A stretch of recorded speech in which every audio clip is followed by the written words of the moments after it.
आज कहानी सुनते हैं एक मकड़ी और एक राजा के बारे में। जब एक मकड़ी ने एक राजा को जीतने का सबक सिखाया था। एक बार एक शत्रु सेना ने एक राजा पर आक्रमण कर दिया।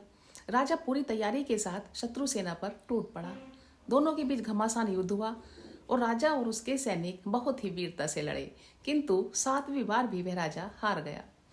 राजा को अपने प्राणों के लाले पड़ गए और वह अपनी जान बचाकर भागा और भागते भागते एक घने जंगल में पहुंच गया और एक स्थान पर बैठकर सोचने लगा कि 7 बार हारने के बाद अब शत्रु से अपना राज्य पुनः प्राप्त करने की अब तो कोई आशा नहीं रह गई है।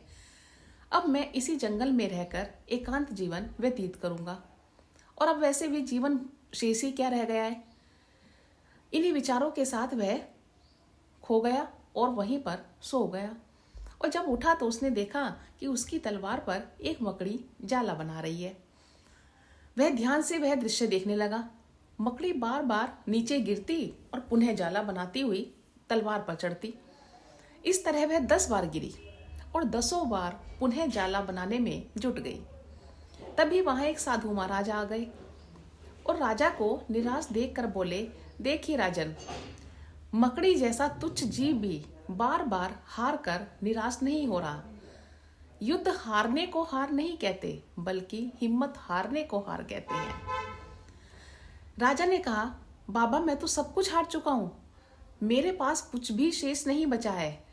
तब साधु बोले, ऐसा मत कहो, साहस बटोर कर अपने सैनिकों को पुनः एकत्रित करो और युद्ध के लिए तैयार हो जाओ। साधु के कहने पर राजा ने वैसा ही किया और इस बार वह जीत गया। कथा का सार यह है कि असफलता पर निराश होकर निष्क्रिय हो जाने के स्थान पर हमें और ज्यादा प्रयत्नशील हो जाना चाहिए। इससे सफलता एक दिन हमें अवश्य मिलेगी। निरंतर प्रयास ही सफलता की कुंजी है।